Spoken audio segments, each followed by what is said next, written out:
and you're listening to Haunted Mario and Haunted Peach. Ooh, sweet!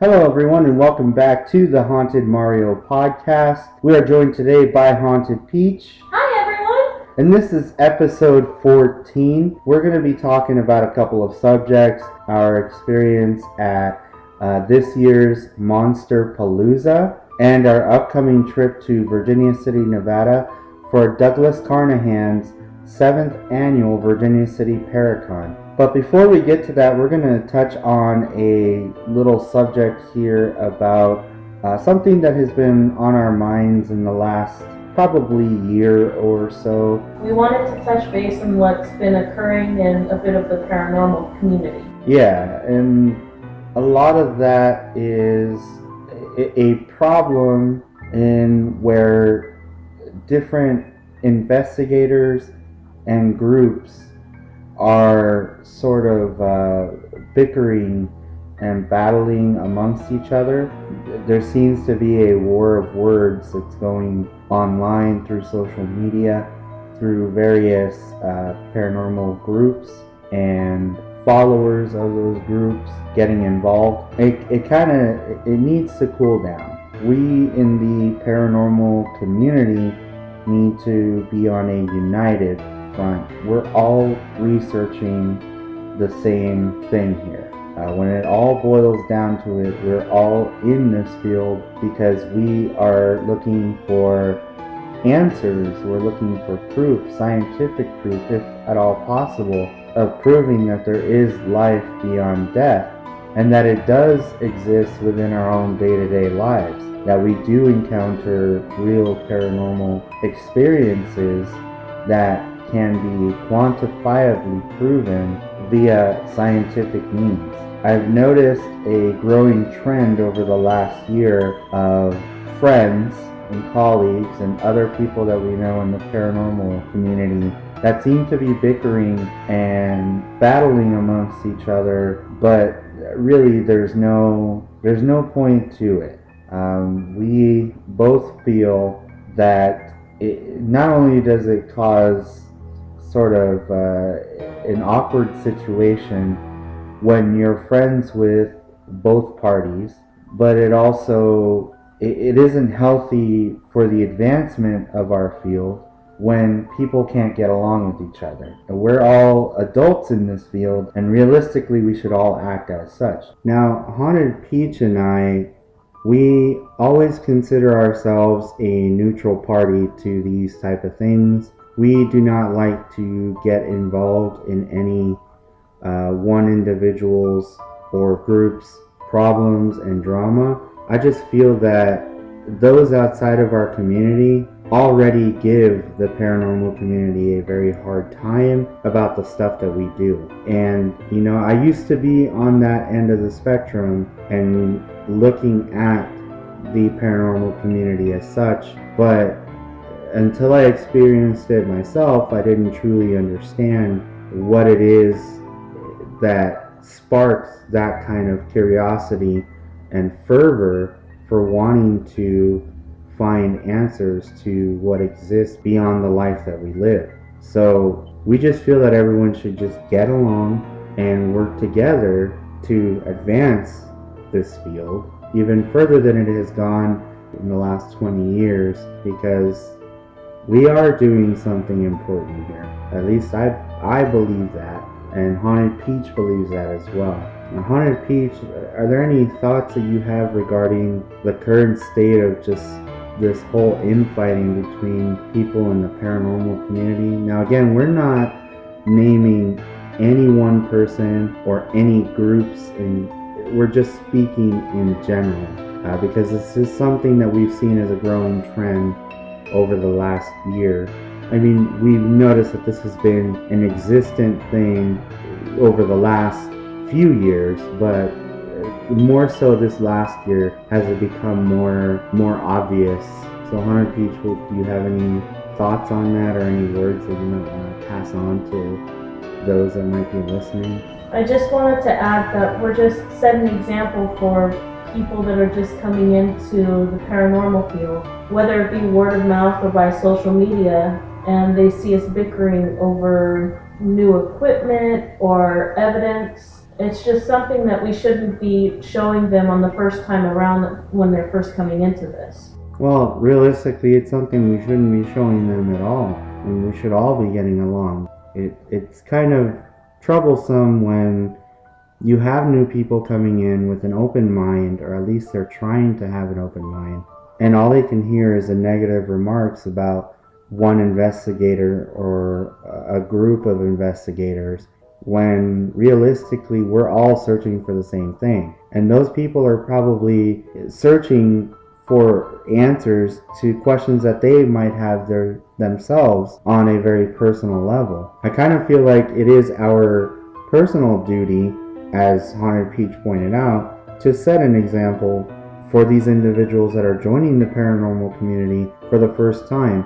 I can tell you that our first experiences in the paranormal community didn't involve any negative talk about any one person or any one group. We were all there for the straight purpose of searching for ghosts, and that was our ultimate motive. So anyway, those are just our quick thoughts on a problem that has been occurring for the last year or so. At least has ramped up in the last year. We're just boiling it all down to everyone needs to get along. We're all in the same field. We all have the same goal, and we should all really support each other rather than tear each other down. The other thing that we wanted to just kind of touch upon or put a spotlight on is that investigators in our field, or at least some investigators in our field, are a little too easily persuaded into believing that everything that they capture is paranormal. I see a high growing trend in just going based on your first instinct that something is paranormal, but not really going the extra mile to make sure that there is nothing that could possibly explain what is being captured or recorded on any device. It's a problem, I believe, that really affects the credibility of investigators in this field, that whenever you take a photograph and you see an illuminated orb, that you automatically call it a spirit orb without really taking into account all the things that could possibly be around it to debunk that orb.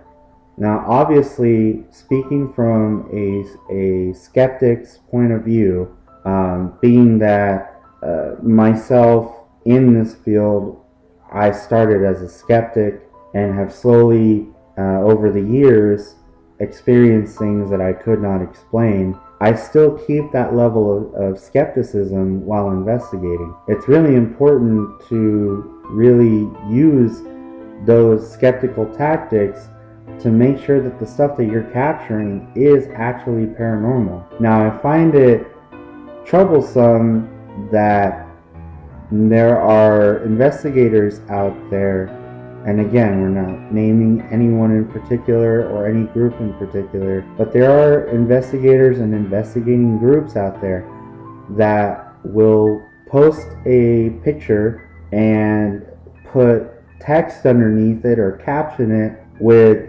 something that is very descriptive of what they believe they're capturing, but then don't explain the steps that they took to really see how it could be debunked.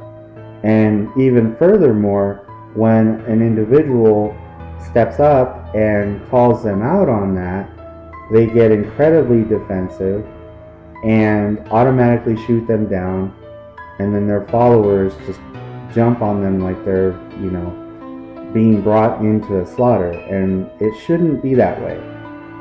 As investigators, we should be open to having our own evidence being critiqued by everyone. And, anyone that might find something that could debunk it, we have to take that into account, because there is always that possibility. Now, we have shared what we believe to be paranormal evidence on this podcast, on our webpage, on the Facebook page, countless times, and we truly believe these pieces of evidence are paranormal. However, we always take everything into account when it comes to reviewing our own recordings and our own data. It's very important to do that. It not only does it make the evidence that you do capture more credible, it also boosts your own personal credibility amongst your own peers. And it's very important in this particular field, where everything is examined under a microscope, especially by those that don't believe in the existence of paranormal happenings, that the stuff that we do present as paranormal is credible. Credibility is probably one of the biggest and most important words that can be used to describe any paranormal investigator. I just wanted to kind of touch bases on that and just say that when you're reviewing evidence or data, and before you present it, or even when you present it, just make it known the steps that you took to debunk it, and what possibilities there could be that could debunk that particular piece of evidence, because it shows that transparency in your ability to be open-minded about what can prove your data and what also can disprove your data. Haunted Peach, is there anything that you wanted to add as far as boosting credibility in the paranormal field? Is there anything that you've seen you feel is lacking as far as credibility is concerned? Yes, actually, with EVPs, I just want to touch base on that and say that with EVPs, it's definitely important that once you hit that record button, that you're tagging every little thing. There are some pieces of evidence, and Haunted Mario and I have found that in our own evidence when we've reviewed, where if, let's say, if someone's whispered and it wasn't tagged, we recognize the voice and say, no, it's one of our investigators around us. Yeah, that's very important. Tagging is probably the most important aspect of recording any audio. There are tons of instances where noises, especially outside noises, aren't tagged, and they are mistaken for a spirit responding to a question, when in all reality it could be a car passing by, or it could be someone's stomach growling. It's something that we mention a lot when we're reviewing our own EVP evidence on these evidence revealed videos that we do, and it's something that I always mention, is that you have to tag the outside noises. It's very imperative that it is done. It boosts the credibility of the EVP, and it eliminates the possibility of being able to debunk that EVP, and it just makes everything more credible. And that's basically the biggest point that we're trying to get to, is let's be a little more proactive in the paranormal community about reviewing our evidence under our own microscopes to make sure that what we're presenting is entirely credible, and that there should be no real doubt that what we are capturing is actual paranormal experience. It's the only way that we will be able to advance this particular field into being viewed by the scientific community and those that don't believe as something more profound and important to answering some questions that people have about the afterlife. So those are just the two subjects we wanted to talk about. We really need to get along in the paranormal community, and we definitely need to do a better job about reviewing our own data in what we capture, just to make sure that we are doing the right things in the paranormal community. We don't want to spread any negative light at all. We're definitely trying to keep everything on a positive note. And we love everyone that we've met in the paranormal community and hope that we meet many new individuals that have the same eagerness to discover these paranormal experiences the way that we have in the last 4 years. Alright, so moving on, we're going to talk about our experience at this year's MONSTERPALOOZA. So MONSTERPALOOZA was April 7th through April 9th at the Pasadena Convention Center, and it featured a ton of different Hollywood stars that have been in various horror movies, and a bunch of art vendors and different visual effects artists that work in Hollywood for these movies and do the makeup and props and setup for a lot of the horror movies that you see in Hollywood. There were a massive amount of people there. Haunted Peach and I didn't buy our tickets online, unfortunately, and we tried to go on Saturday, which was April 8th, and we got there, we waited in line, and we were about 50 people away from the front of the line from buying tickets at the door, and they actually stopped letting people in because they reached max capacity. We ended up waiting for about an hour after that.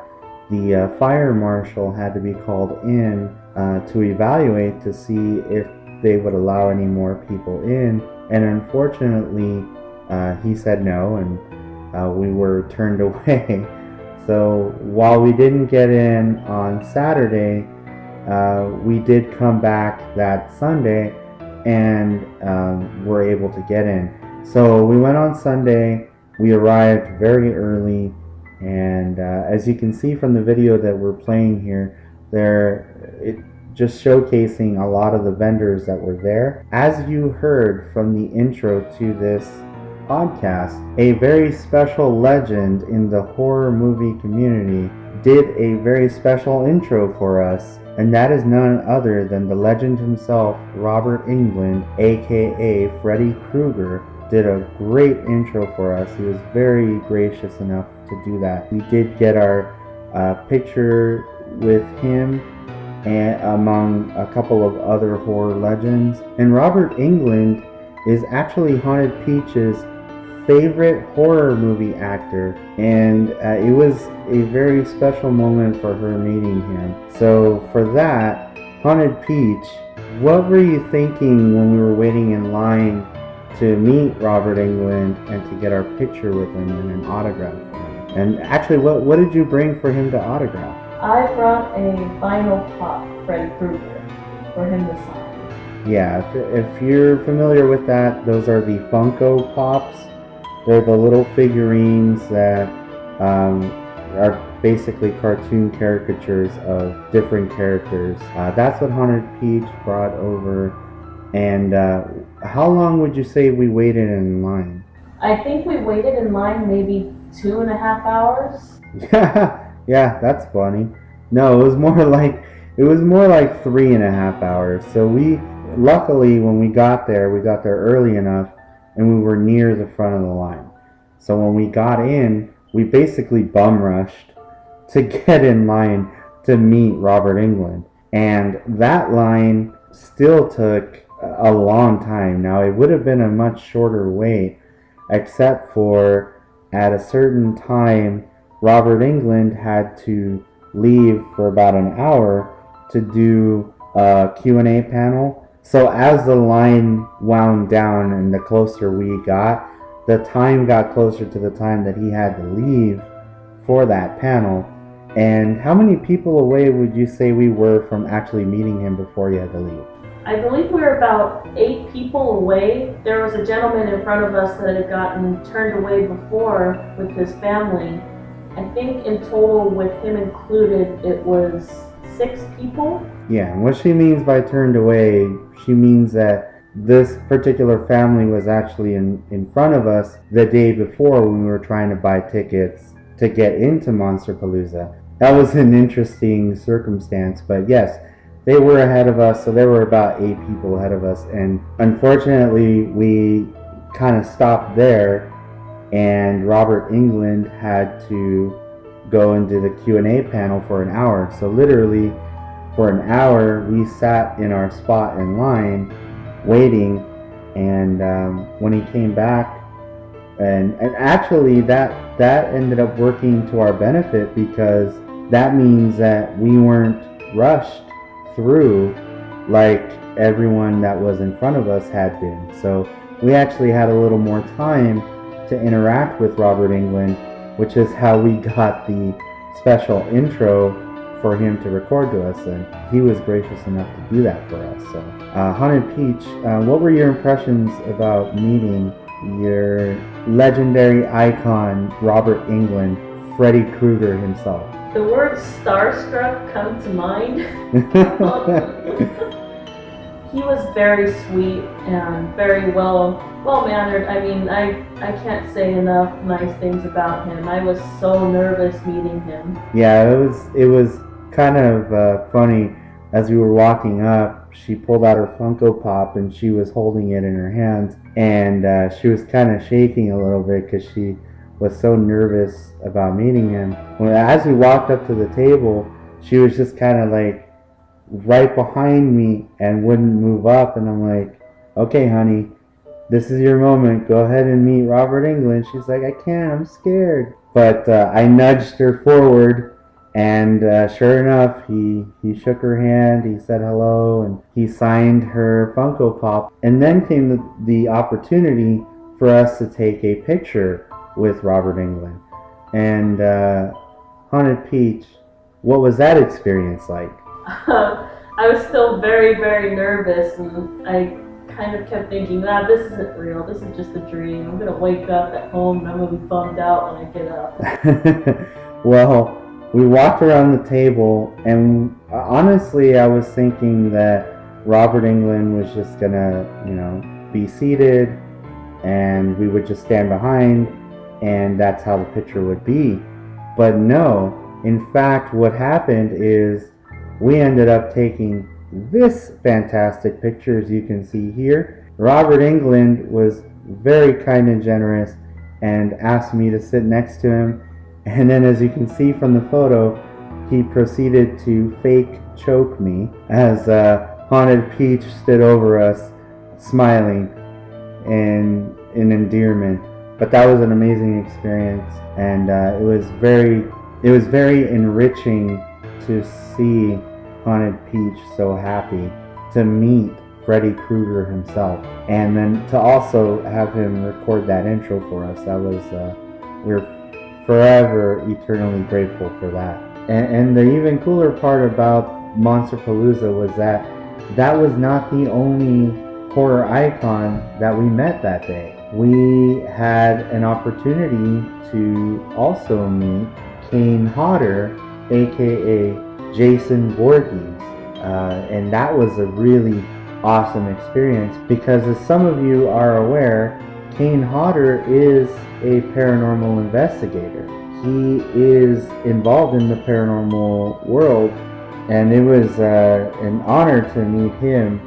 Now, Haunted Peach, what would you say about us meeting Kane Hodder? As you can see here in the picture, this is a picture we took with him. Haunted Peach, what are your thoughts about meeting Kane Hodder, aka Jason Voorhees? I really liked how down to earth he was. He actually reminds me of one of our friends that we have, and he's really tall. He's really Yes, tall. he's incredibly tall. Yeah, he dwarfed us for sure. But he's an incredibly down-to-earth individual, and it was really nice to talk to him about his own paranormal experiences and our own paranormal experiences. So it was really nice to kind of get some time with him. He actually talked with us for at least a good 5 minutes or so, and that was a really cool experience as well.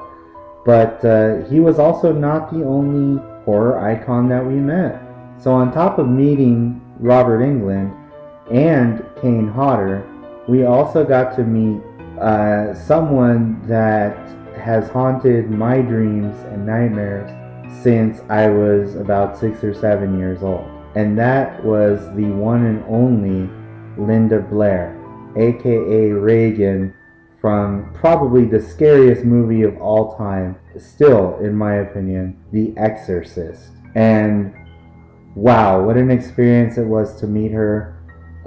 She's a very sweet woman, and it kind of allowed me to face my own fears as well as meet a really great individual that does really nice things. So that was really cool, and we definitely will never forget those experiences. But as you can see from the pictures and the videos that we've shown here, there was definitely a lot to look at MONSTERPALOOZA. Unfortunately, because this took pretty much all day, there were some aspects of MONSTERPALOOZA that we were not able to get to. One of those was the museum that they had set up with a lot of different Hollywood props, so we simply just ran out of time. There was so much stuff that we were looking at and people that we were meeting and interacting with that unfortunately we didn't get the opportunity to look at that. But that is not a negative thing about MONSTERPALOOZA. It was actually a really great convention. Haunted Peach, were there any thoughts overall you had about the entire experience? My main thoughts were we definitely should have probably purchased 2-day passes, because there was no way we could have done all of that in one day. Yeah, next year for sure we will definitely purchase like a two-day or 3-day pass so that we can have the opportunity to do everything that we wanted to do. But that was on us, that was not on the convention. Any other thoughts? Aside from meeting Linda Blair, Robert Englund, and Kane Hodder, I mean, honestly, that was everything that I loved from there. I also liked some of the vendors that they had over there. They had this one where it was a movable alien. The gentleman behind there was moving it. That was pretty cool. Yeah, so that basically did it for MONSTERPALOOZA. We had a great time at the convention, and everything we got to see was pretty awesome. But it was definitely exciting to see all those different vendors that were there. So it is absolutely a convention we're going to check out next year when we have the opportunity. So that basically wraps up MONSTERPALOOZA. And now what we're looking forward to in the next week is our return to Virginia City.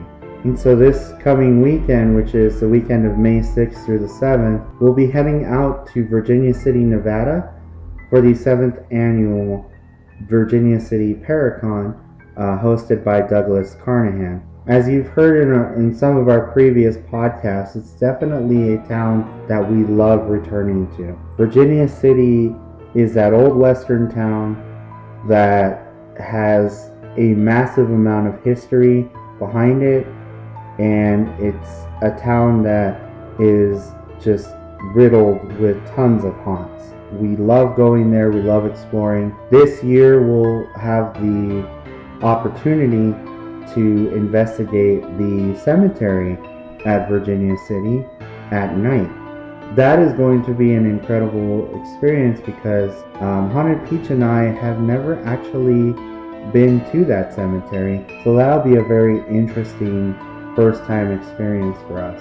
Along with that, after the event, we will definitely be going on a second trip to Manzanar, the World War II relocation camp where over 100,000 Japanese immigrants and citizens were placed during World War II by the US government. So more to come from that in the next podcast, and we should be recording that sometime next month. So keep an eye out for that. Other than that, we are still prepping for our trip to Kentucky to investigate the Waverly Hills Sanatorium, and that's still an experience for the ages for us, and we hope that we'll definitely be able to not only partake in the event, but also be able to investigate other places across the country and bring brand new evidence to the ever-growing portfolio of places that we have been able to investigate. So that does it for us here on the Haunted Mario podcast. I do want to thank you for your continued support, and to all those newcomers that are listening to our podcast and following us on social media. We do definitely love your support, and thank you everyone for continuing to follow us and encourage us to go on these adventures and search for answers into what exists beyond the life that we live. So we are incredibly grateful for all of the support. We definitely love bringing you insight into all things paranormal. And just as always, happy hauntings.